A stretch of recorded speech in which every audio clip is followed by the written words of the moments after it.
Americans bracing for a government shutdown after a House GOP stopgap spending bill failed on the floor just a few hours ago. Now, millions of service members and government employees who rely on government paychecks are preparing for the worst as Republican lawmakers struggle to reach an agreement.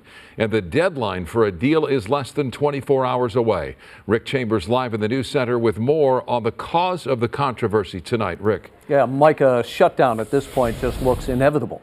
Republicans over in the House seem to be in disarray. They have been meeting tonight. They're trying to hammer out a deal just within their own party, but a small faction is not cooperating. I firmly believe there are no winners in a government shutdown. But that's where we seem to be headed. Government funding runs out at midnight Saturday, and a vote in the House today on what's called a continuing resolution, a stopgap measure to head off a shutdown, fell short. On this vote, the yeas are 198, the nays are 232. The bill is not passed. Speaker McCarthy had tried to push through a CR that slashed spending and severely restricted immigration. But 21 members of his own party voted with Democrats and said no. A further sign of congressional dysfunction and what may be McCarthy's weakening grip on the speakership. The extreme MAGA Republicans are the only ones who are on an island right now, and they can't even get their act together amongst themselves. A shutdown would furlough millions of government workers and contractors without pay. Essential employees, like members of the military and Border Patrol agents, would still stay on the job, but again, with no pay, as would air traffic controllers and TSA agents.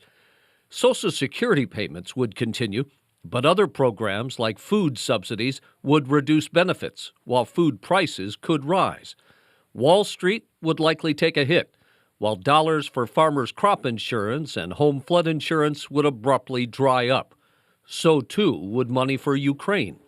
There is, however, still a glimmer of hope on Capitol Hill. We're not going to let people lose pay for their families, miss bill payments, especially our service members. We can't let it happen. We do hear you and see you.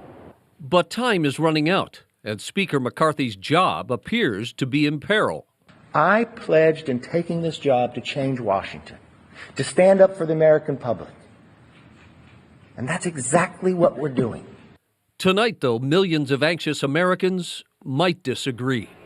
So California's own Kevin McCarthy in kind of a tough spot right now. He claims that he doesn't want to shut down, but if he deals with the Democrats, it may cost him his job. And keep in mind, the last government shutdown was 5 years ago. That one lasted 34 days.